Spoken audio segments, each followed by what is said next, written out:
जन्मभूमि TV के दर्शकों को अनुराग वर्मा का नमस्कार। आपका बहुत बहुत स्वागत है। आज हम फिर बात कर रहे हैं दिल्ली के इलेक्शंस के बारे में। अब चूंकि वोटिंग हो चुकी है, उसके क्या नतीजे हो सकते हैं, क्या होने चाहिए, किस आधार पे होने चाहिए, उसका हम विश्लेषण करने के लिए फिर से आमने सामने हैं। इसमें जो सबसे बड़ी चीज़ है जिसका मैं विश्लेषण आज करने जा रहा हूं कि क्या अरविंद केजरीवाल इस बार अपनी नई दिल्ली सीट हार रहे हैं। बहुत स्ट्रांग वहां पे फीलर है और जो आंकड़े बता रहे हैं वो बहुत स्ट्रांगली ये सजेस्ट कर रहे हैं कि अरविंद केजरीवाल जी वहां से हार रहे हैं। जो इबारत उन्होंने 2013 में लिखी थी शीला दीक्षित के विरोध में, शीला दीक्षित के अगेंस्ट, वही चीज़ अब उनके साथ होने जा रही है। इतिहास अपने आप को दोहराने जा रहा है और अरविंद केजरीवाल जी पूरी संभावना है कि नई दिल्ली सीट को हार रहे हैं। अब हम इस चुनाव की बात करते हैं जो 5 फरवरी को वोटिंग हुई। उसमें एक बहुत दुर्भाग्यपूर्ण स्थिति है कि दिल्ली में करीब 1,56,00,000 वोटर हैं। उनमें से 65 लाख वोटर्स ने वोट नहीं डाला। यह कल्पना करना कितना दुखद है कि दिल्ली जैसी जो अर्बन सीट है, जहां पे हम मानते हैं कि लोकतंत्र ऐसी जगहों पे ही पनपता है, लोकतंत्र ऐसी ही जगहों से दूसरी जगह के लिए मैसेज देता है, वहां पे यह स्थिति है कि 65 लाख लोगों ने अपने लोकतंत्र के प्रति जो जिम्मेदारी है उसको नहीं निभाया। उसका कारण क्या रहा? इस बार ऐसा भी नहीं था कि कनेक्टिंग हॉलीडेज थे, कोई ऐसी जैसी पहले हम लॉजिक दिया करते थे, ऐसा कोई भी कारण नहीं था कि जिसकी वजह से लोग वोट डालने नहीं गए। लेकिन ऐसा क्या हुआ? क्या वोटर अब दिल्ली की सरकार की फंक्शनिंग या दिल्ली की सरकार की परफॉर्मेंस जो अभी तक की रही और जो आगे होनी है, दोनों से वो उदासीन हो चुका है, निराश हो चुका है, या फिर उसे ये पता है कि उसके वोट की कोई कीमत नहीं है, जो उसकी गलतफहमी है, वोट की कीमत है, या अगर वोट की कीमत है और जो भी हारे जीतेगा वो काम वही करेगा जो हो रहा है। स्थिति बहुत दुर्भाग्यपूर्ण है। जो भी बात हो, जो भी चीज है, स्पेशली उन सीटों में जो बड़े लोगों की सीटें मानी जाती हैं, जहां पे अमीर लोग रहते हैं, वहां वोटिंग का जो प्रतिशत है वो बेहद खराब गया है। जो लोग बड़े बड़े क्लबों में, बड़े बड़े होटल रेस्तरां में बैठ के लोकतंत्र पर भाषण देते हैं, वही लोग वोट डालने नहीं गए। खैर, अब मैं बात करने जा रहा हूं दिल्ली की सबसे हॉट सीट के बारे में। वो है नई दिल्ली की सीट। नई दिल्ली की सीट पे इस बार 3 हैवीवेट खड़े हुए थे। ये मेरी याद में, मेरे ख्याल से ये पहला मौका है जब नई दिल्ली सीट से 3 हैवीवेट एक साथ खड़े हुए। देखिए, जब अरविंद केजरीवाल जी पहले वहां से 1998 से शीला दीक्षित लड़ती थी, उसके पहले वहां पे कीर्ति आजाद जी होते थे। 98 से 13 तक, 2013 तक शीला दीक्षित जी वहां पे विधायक रही, चीफ मिनिस्टर रही। 2013 में अरविंद केजरीवाल जी कोई बहुत बड़े नाम नहीं थे, वो राजनीति में सिर्फ अपने हाथ आजमा रहे थे और उस अजमाने के ही क्रम में उन्होंने एक बहुत बड़ा कदम और बड़ा समझदारी का, बड़ा श्रूड पॉलिटिशियन वाला कदम उठाया कि उन्होंने जाके शीला दीक्षित को ही सीधे चैलेंज कर दिया कि शीला दीक्षित चूंकि भ्रष्टाचार की प्रतिमूर्ति हैं, तो हम उनके खिलाफ ईमानदार सरकार और ईमानदार एक टीम लेके आ रहे हैं जो अब दिल्ली में भ्रष्टाचार को खत्म करेगा। वो इनका कार्ड चल गया और 2013 में शीला दीक्षित जी नई दिल्ली सीट से हार गई और वो कहीं ना कहीं उनकी राजनीति का और कांग्रेस की राजनीति का वहां से अंत हो गया। नई दिल्ली एक ऐसी सीट है जो पिछले 1998 से आज तक रफली 28 सालों से 27 सालों से दिल्ली को मुख्यमंत्री दे रही है। ऐसी सीट हम इंपॉर्टेंट मानते हैं। वहाँ पे हालांकि वोटर का जो परसेंट है वो मोस्टली मिडिल क्लास वोटर है। वहाँ पे बहुत अपर क्लास वोटर नहीं, वहाँ या तो निचले तबके का वोटर है, बेसिकली सर्विस क्लास वोटर वहाँ पे ज़्यादा है। तो ऐसी स्थिति में हमें वहां पे जो उम्मीद थी कि वोटर थोड़ा सा उदासीन होगा, उस सीट पे सिर्फ 2013 में बम्पर मतदान हुआ था, उसके बाद थोड़ा थोड़ा वहां पे कमी मतदान हुआ है। इस बार लेकिन 4 से 4.5% मतदान ज्यादा हुआ है वहां पे, करीब 56-57%। मैं आंकड़ों में बहुत ज्यादा आप लोग को नहीं फंसाना चाहूंगा, आंकड़ों के चक्कर में फिर होता क्या है कि आप लोगों का ध्यान आंकड़ों में ज़्यादा चला जाता है और उसके भाव में कम रहता है, इसलिए आंकड़े मेरे सामने हैं लेकिन फिर भी मैं आपको नहीं पढ़ रहा हूं। इस बार 4-4.5% मतदान नई दिल्ली सीट पे ज़्यादा हुआ। उस सीट पे जो वीआईपी सीट है उस पे 4.5% वोट ज़्यादा डलने का मायने क्या है?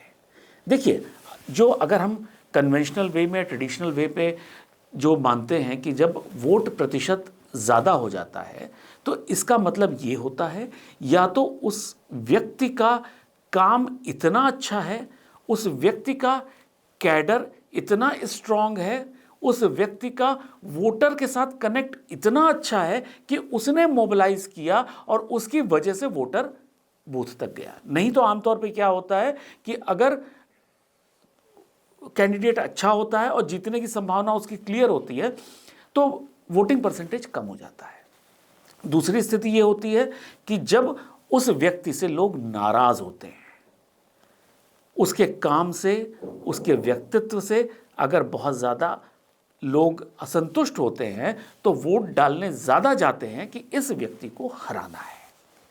यही 2013 में हुआ था जब लोग शीला दीक्षित से परेशान होके, शीला दीक्षित को उससे परेशान, विकास से लेके परेशान नहीं हुए थे, भ्रष्टाचार के आरोपों से परेशान होते। और भ्रष्टाचार के आरोप आज सुन के आपको हंसी आएगी कि उनके ऊपर भ्रष्टाचार, जो अरविंद केजरीवाल जी ने उनको सरकारी खजाने के दुरुपयोग का यह आरोप लगाया था कि उनके घर में 13 एयर कंडीशनर हैं, और आज वही केजरीवाल जी जो सीट से खड़े हैं उनके घर में करोड़ों रुपए के पर्दे और सोने का टॉयलेट है, सोने की परत का टॉयलेट है। हालांकि मैंने देखा नहीं, मैंने भी फोटो ही देखी है आपकी और बाकी लोगों की तरह, वो पता नहीं कोई देख पाएगा या नहीं, लेकिन हाँ जो खबरें हैं, और केजरीवाल जी ने उसको जो काट कोई बहुत स्ट्रांग और कोई तरीके से नहीं करी है, सिर्फ बातों में करी है, और बातों में केजरीवाल जी का कोई मुकाबला नहीं है।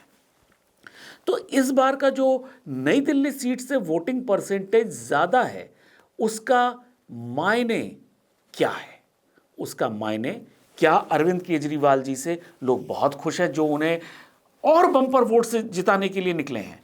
क्या वोटर उनसे बहुत नाराज है कि उनको हराने के लिए बाहर निकला है? इसको मैं डिकोड अगर करूं तो इसका जवाब नतीजे आने से पहले हम आपको मिल जाएगा।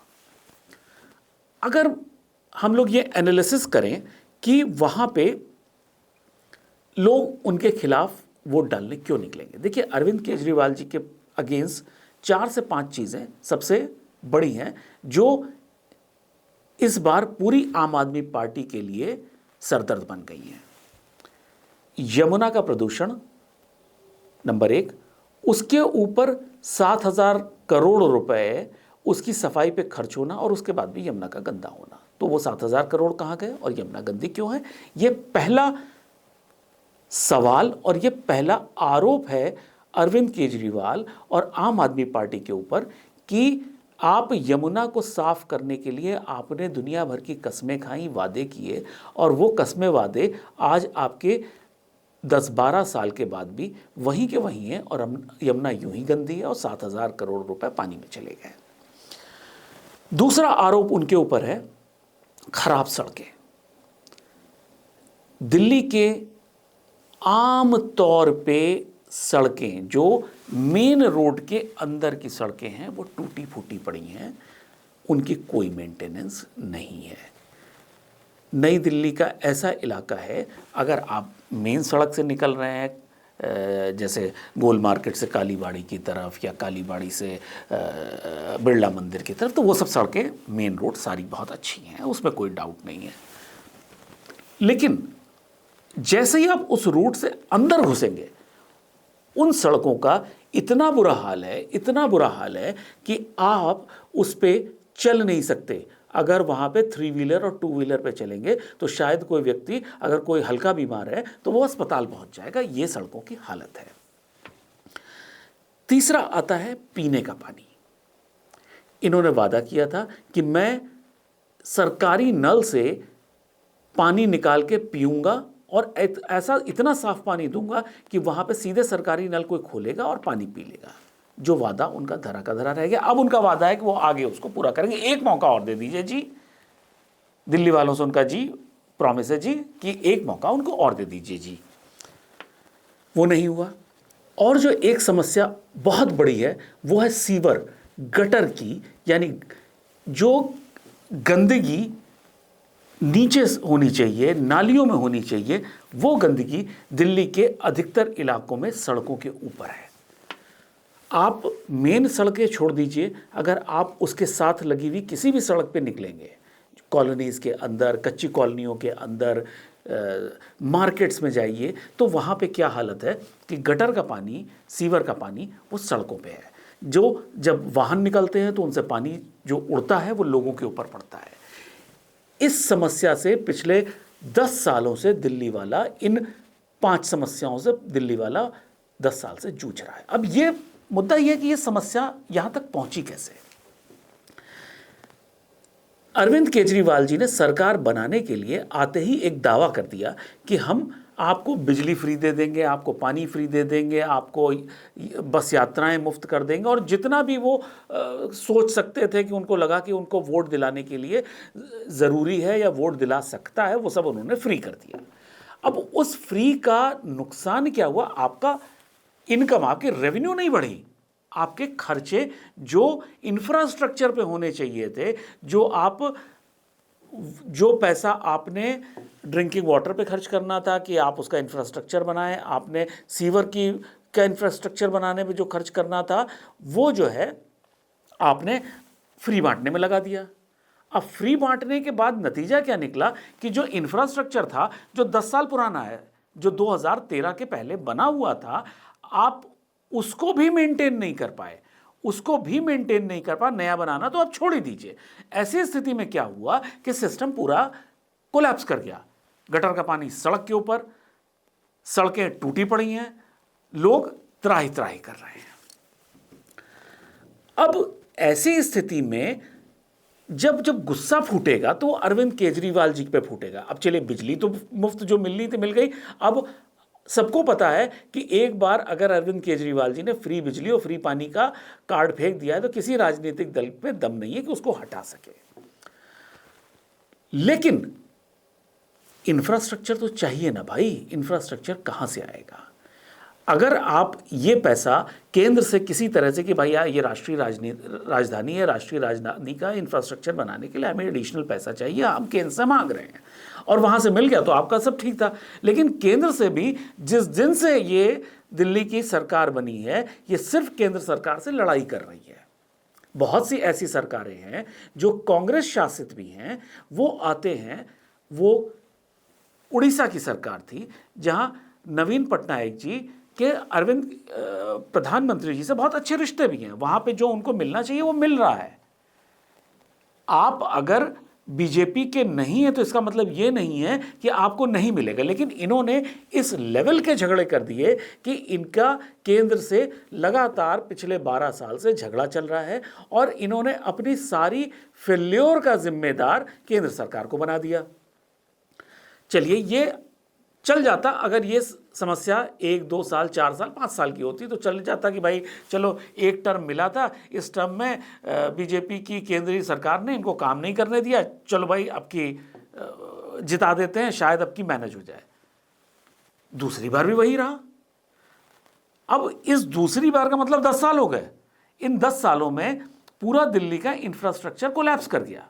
अब आज की तारीख में हालत ये है कि सड़कें, पानी, सीवर, यमुना रिवर सब कोलैप्स कर चुका है, सिस्टम कोलैप्स है।